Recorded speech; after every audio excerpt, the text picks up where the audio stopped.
Hi everyone, at last I have a new video and it's going to be based on a sculpture I've done before. So I've decided to do some pendants that are inspired by maybe sculptures that I've done before. So I'm starting off with Tinkerbell, and what I want to do is create a face that's very similar to that Tinkerbell in a pendant or a suncatcher. I went to the charity shop a few weeks ago. I like to go and visit with my daughter and just look at what they've got, although these days there's not that much there at a charity shop. But I did find this really pretty fabric. It gave me the idea of golden wings. And to offset the fabric, I also bought, so it wasn't part of the charity shop find unfortunately, but I did find this iridescent organza fabric. So I want to combine those two fabrics and create something that gives the feeling of light and sunshine, and very similar to the original photographs of Tinkerbell. I'm starting out by cutting out what I call a hard profile. So I've rolled out a piece of polymer clay in a thin setting on my pasta machine, and I'm tracing out a profile that I've drawn. Then I'm going to bake that for an hour, so that piece of polymer clay becomes very flexible and very strong. Then I've made my foil core, and I'm covering that in some polymer clay, finding the center line and attaching my hard profile. The thing with the profile is it's not going to be the answer to everything. I'm still going to have to keep looking at my reference. I'm using my original Tinkerbell head, so I'm basically copying myself. But I want this head to look very similar to the original Tinkerbell. And I will have to adjust the profile. It's not going to be perfect, but it is a good start. It's a guide, so that's how I'm using it.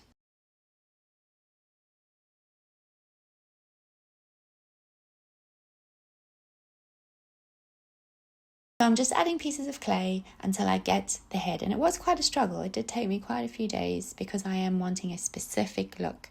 So sometimes when you want something very specific, it can take a while to get it where you want it to be. And especially on a small head, because any small adjustment you makes a big adjustment to the face itself, because it's such a small head and you make a big, what looks like a small adjustment, but actually in the big scheme of things, in the scale of the head, it's actually quite a big adjustment.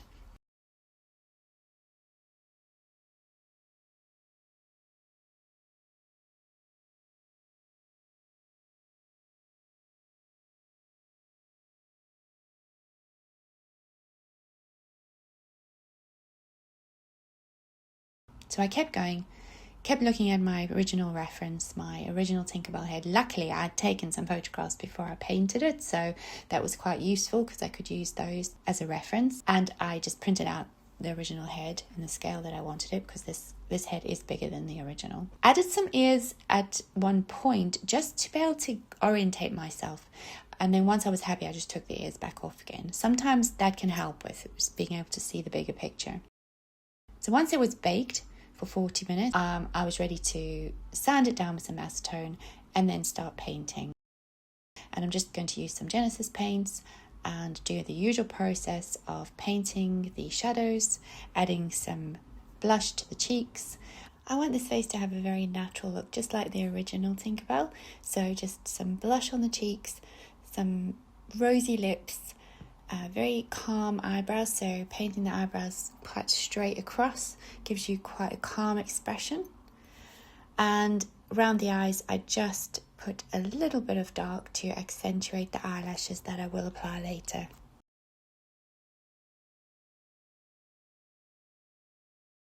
I sculpted the hair in polymer clay as well, and this is where troubles began. So I had an idea of what I wanted. I started out by creating a scroll, wasn't happy with it. So this is where I would say I have to learn the hard way. So I did it all, wasn't happy with it, cut it back.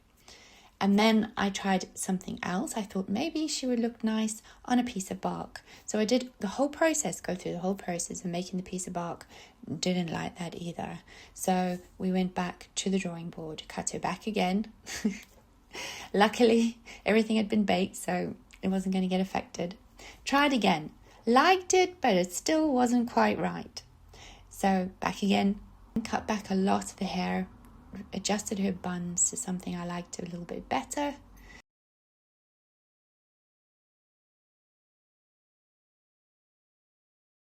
I'm also sculpting all the little pieces of hair and just trying to get a bun that I liked more. I was looking at my original reference as well, so I want something that looks similar. Anyway, we got to a point where I was quite happy with what I had done.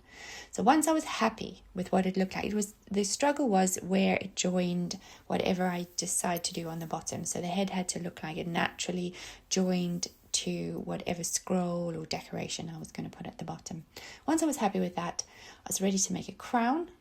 So the crown I've made in an epoxy putty, a 2-part epoxy. It's really nice, you're able to use it for quite a long time once you've mixed it. A work time is quite long. And if once at the beginning when you mix it, it's very sticky, but it gets quite nice in the middle. So it gets very firm at the end, but in the middle area of time while it's curing, it's very nice to use.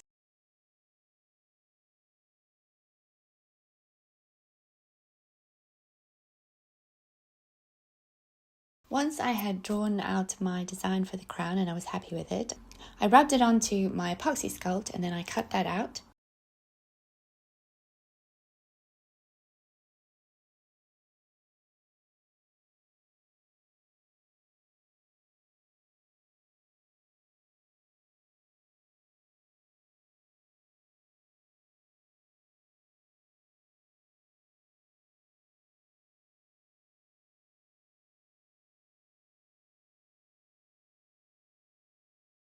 I copied very closely the original Tinkerbell crown and I just added pieces of epoxy to resemble leaves and made some little indentations for where I'm going to add some crystals. Once that was done, before it hardened, I added some embossing powder and then it was time to add it to the face. I then wanted to cut out some leaf shapes to use as decoration around her face. So I used the epoxy sculpt again, drew out my leaf shape, put it onto the clay and then cut it out and decorated it. I'm using water to smooth out the epoxy. It works really well for this. Adding a few extra bits of epoxy to add some detail to the leaves.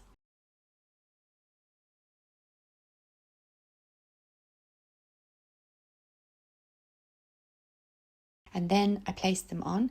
Now I would say another lesson I learned, do not put epoxy straight onto glass and let it cure there, because that creates a disaster in itself. It sticks very, very strongly. You would think at this point I would have learned my lesson. But later on, I realized, again, here we are. This is what I mean. I didn't learn my lesson because I did it again. So it was a bit tough to take the head off with the little leaves on the side, but not obviously tough enough for me to realize that I really need not to do that again. So this entire scroll that I made, I was very happy with it, but I stuck it to the glass. So it was quite a struggle to get it off at the end. I had to even ask ChatGPT to help me figure out how to do it. It did break in 2 places, not too badly, and luckily with epoxy, it is very forgiving and you can add clay back in, and I really just had to glue it together and it was fine. So I'm just using water on a brush to smooth everything down once I'm happy with the design that I've created, and a silicone tool which is softer than a metal tool. It gives you a softer look. So there's me struggling to get it off the glass. Eventually I did. You can see the shiny bits is where I had to use some epoxy glue to glue it back together. I gathered up one of the wing-like shapes from the fabric that I had found just to test it out because I wanted to see what it was going to look like. But before I could attach them, I needed to sand down the scroll. So I did that next. The epoxy is very good for sanding. It's nice, easy to do that. I then made a little backing for my scroll to make sure that my head could sit nicely on the scroll. And then it was time to paint. So I'm painting using acrylic paints for this. And I wanted something that was very similar to the hair that the original Tinkerbell has.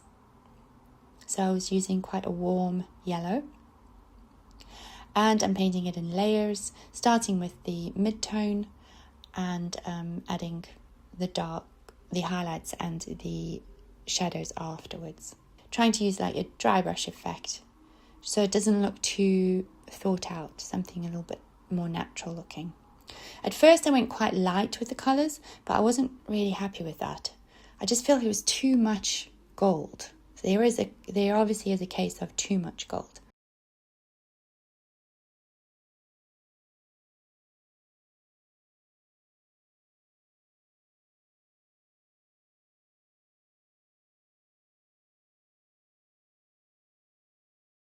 I had already painted the crown with embossing powder, but I went back in with some alcohol ink in a silver colour just to add more silver to the crown.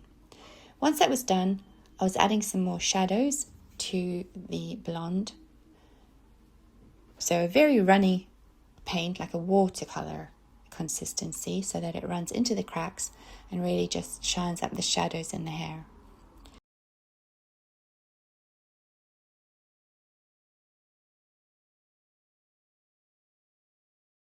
Once that was done, I added some eyelashes, just some tiny little eyelash tips.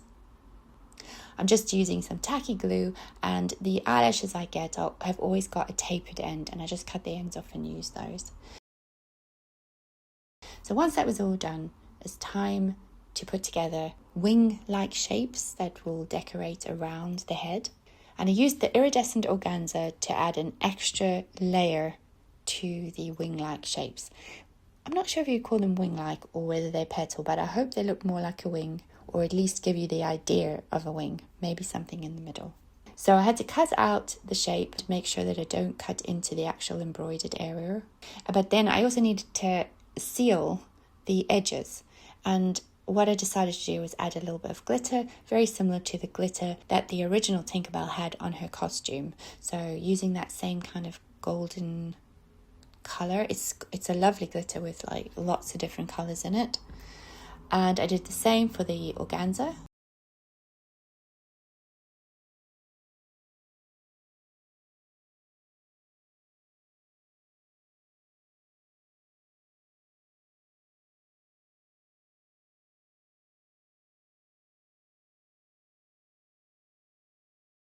This is where I decided that I didn't like the colour of the hair too much. I thought it was just a little bit too bright, a little bit too much all the same colour. So I decided to go over it with something darker.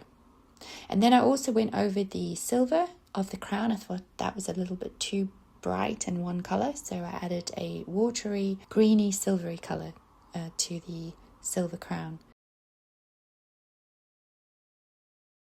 So once all of the wing/flower shapes from the dress fabric were dry and all the glitter was dry, it was time to gather the shape together. So I'm just running a gathering stitch along the bottom and then pulling it into what I hope looks a bit like a wing/sunshine ray, ray of sunshine. And I did the same for the organza.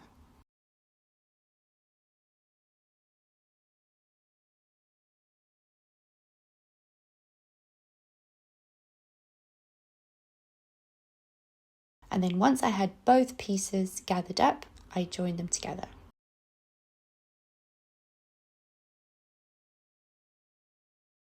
And once that was done, I added all of them. So I did about 6 of them and added them all around her head so that she gives the idea, I hope, of bright golden sunshine and also peace. Because I wanted her face to have that peaceful look, like she was just really enjoying being out in the warm sunshine.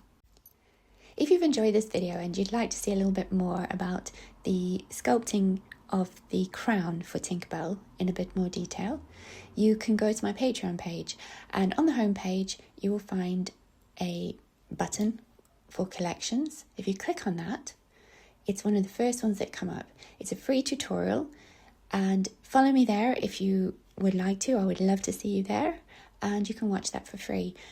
And if you have any questions, feel free to ask me in the comments below the video or send me a message there. I always see them and I do try to answer everybody's messages. There are a few other videos also for free on my Patreon, so yeah, I'd love to see you there, and I hope you've enjoyed this video, and I'll see you again soon.